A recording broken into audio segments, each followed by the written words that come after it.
There are many people who come to places like this, fall in love with the rural idyll and dream of staying here forever. But what does it take to make a living from a land like this?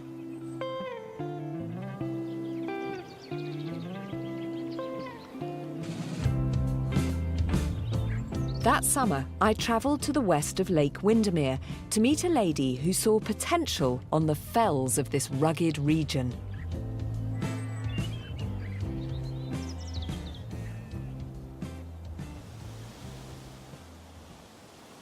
It was to this very rural, very traditional Cumbrian landscape that Mandy Marshall and her husband came to live, having uprooted themselves from big city life in Manchester.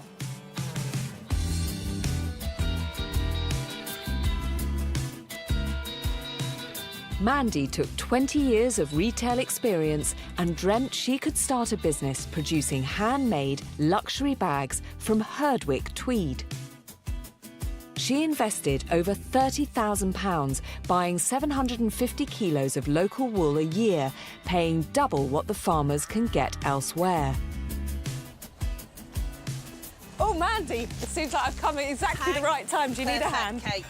Crikey, it's quite heavy, isn't it? Yeah, they are. Where do you want them? Seriously heavy. Just there's great, thanks, Kate. All Just... right. Oh, I hate to say it, but you're a girl from Manchester. I am a girl from Manchester, yes. Had you even heard of a Herdwick before you came and lived in the lakes? No. My daughters were going to university. I was coming up to 50. It was like, what am I going to do with this next phase of my life? And, you know, you've moved from big, vibrant, modern city... Yes. ...to live in a National Trust property. Yes, and I was scared of the dark. And they do dark well here in Cumbria. Very well, yes. Mandy has thrown herself wholeheartedly into Lakeland life. She lives in Beatrix Potter's marital home, and she's also determined the core ethos of her business is firmly rooted in the story of this region. The Herdwick sheep just epitomise the fells of Cumbria, and people love provenance now, don't they? I saw some Herdwick Tweed. Right. About 60 metres. OK. It was stacked up in a shop, doing nothing, so I basically said to them, can I buy that tweed? Can I ask you how much? It was a few £1,000s. So it was quite a big punt. Oh, yes. And you've then got another big investment when you make the bags. I need to see one of these bags. I'll go and get you one. She's brilliant. You know that a lot of people get to that stage, the kids have left home, they're not quite sure what they're going to do, and, you know, do they just descend into a life of polyester slacks and a caravan, or do they do something a little bit braver and a little bit different? And she has put together her Manchester kind of nous, her retail experience, and identified something that's really special about this area, the Herdwick sheep, and turned it into a business.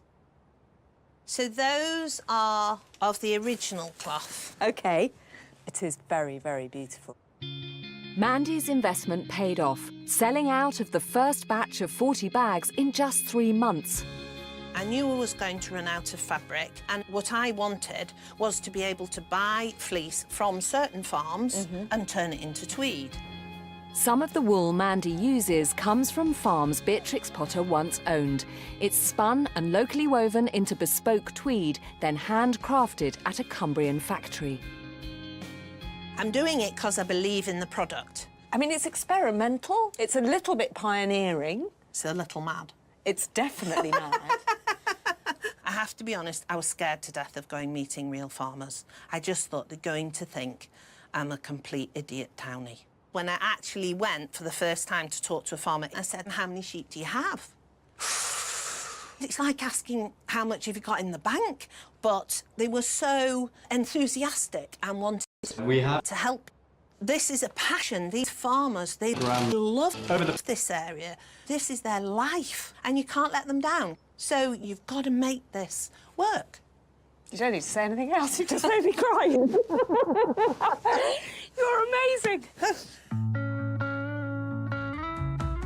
What Mandy is doing carries many risks. She's responsible for every part of the process, from buying the wool to designing the tweed and the bags themselves. You've put a lot of passion, not least money, into this. Yeah. What's your sort of your next stage? What's the crunch point? When will you know whether this is a success or a failure? It's all well and good believing that you've got a great product, but it's whether somebody's actually going to part with their hard-earned cash. I need to try and do this, and if I lose it, then actually I lose it. But nothing ventured, nothing gained, so I think we just have to see where it goes, really.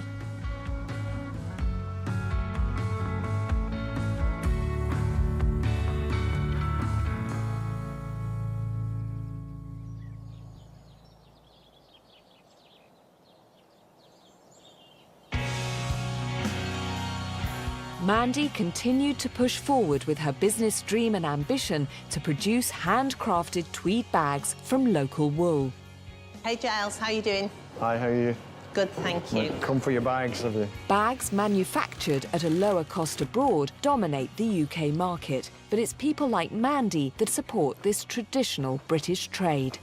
That looks terrific. Wow. Every part of the process has genuine provenance. Taking wool from the Herdwick sheep, weaving the tweed at a local mill, and finally making the bags at this local factory. When Philip's cutting it, what's the most effective usage? If you're doing a big thing, you need to do a small thing to fill in the gaps. So, Right. But Philip will use it, and we don't throw it away. All this stuff is good. No, I just was trying to make it ultra efficient. We know how expensive it is. We do know how expensive it is, thank you. Yeah, it's lovely. Thanks for Very nice. reminding me. To push the business forward, Mandy needed not only to sell her stock, but crucially produce enough new cloth for next season's products. It looks like you're really, really forging ahead, you know, new bag designs. I mean, is this a sign that you are feeling really optimistic, that you've hit on a good thing here? I think I would have said so until about 2 days ago. Right. We've sent off all the second lot of yarn, and it's been spun, and it's been at the weavers, and then I've had a call to say that there's breakages on the loom. And so they don't know whether it can be made to work, basically. So I'm a bit nervous, really. But you have created something pretty magnificent that is absolutely part and parcel of your adopted home.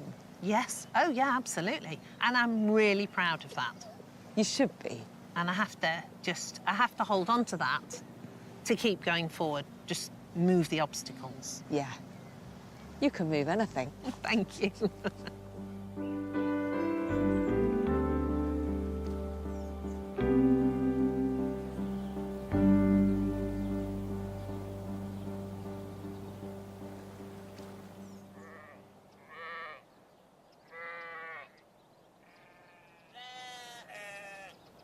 When I last saw Mandy, she was going through a really difficult time because she just couldn't find a way of turning that Herdwick wool into a yarn strong enough to make the fabric that is the absolutely intrinsic part of her business.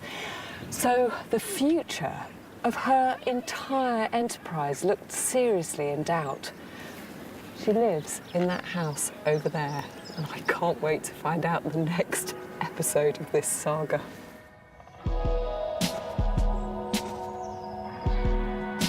"18 months on, I'm really hopeful Mandy's yarn problem hasn't unravelled this business. Oh, hello! That must be Hello, you. Good to see you. Great to see you too. Fantastic. Ollie knew you were here. Hello. Hello. Have you got a your cup of kettle? tea? Yeah. I'm hoping you've got Yeah. that.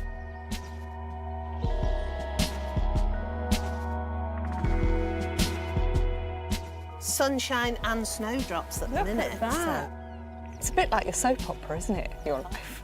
Well, perhaps not quite that bad. But I suppose the thing I'm desperate to know is, are you still in business? Yes. Yes, we are. Definitely. And onward and upward. Oh, that's the best thing. But I'm guessing it was a bit of a rocky road to get there. It's been a challenge. Yeah. A serious challenge. Mandy's whole enterprise has been teetering on the edge of collapse. She had sheep fleeces from 4 local farms. She had a spinner, someone who could make the yarn and the tweed. But one thing was letting the whole process down.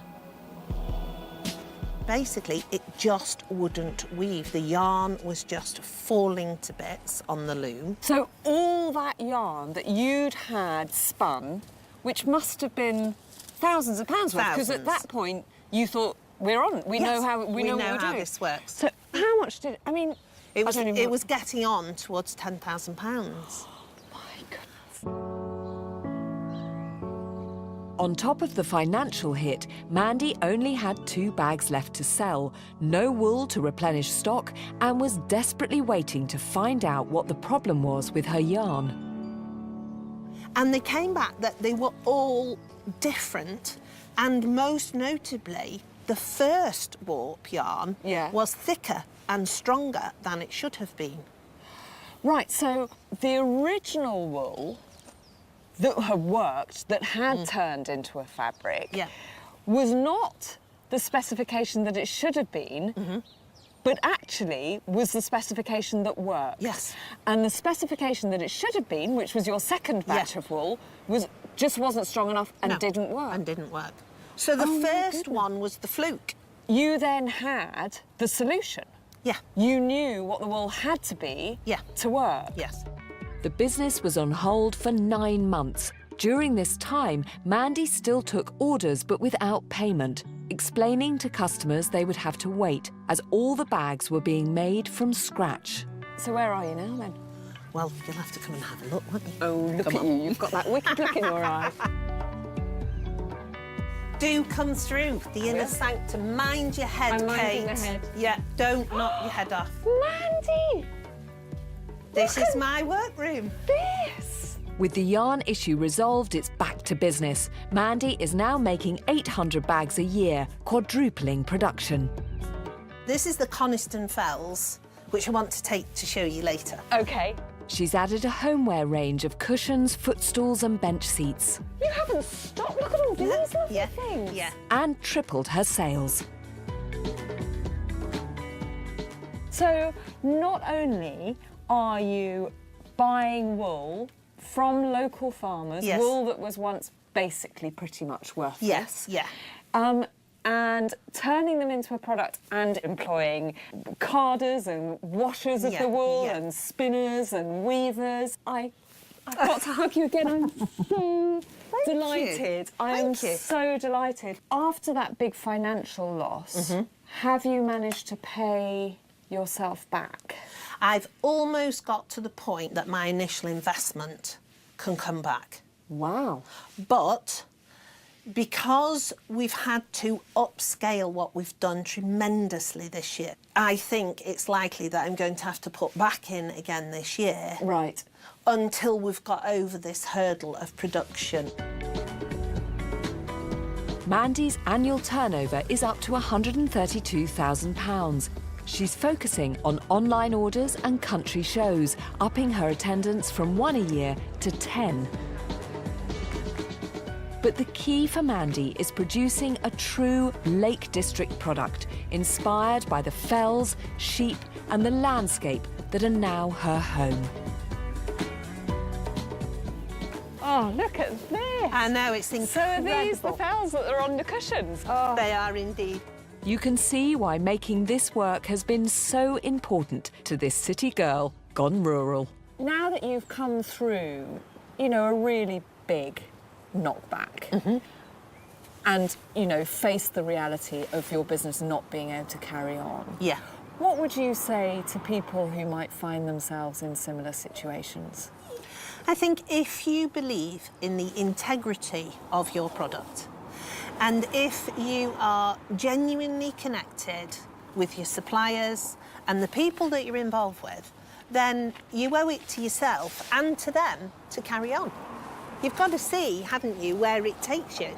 And it's a journey, but you've got to enjoy the journey. So do you feel now rooted in the lakes in a way that you could never have done if you hadn't done this business? I definitely do. I wouldn't say that I'll ever be classed as local. I'll always be an off-comer, but an off-comer with a slot, a place, and that's great. And do you see this more importantly as your place? Yeah. Well, Herdwick's wander, but they always come back, so maybe I've learnt that from them. Don't know. Certainly, you've certainly mastered the art of coming back. Yeah. Right. Take care, you.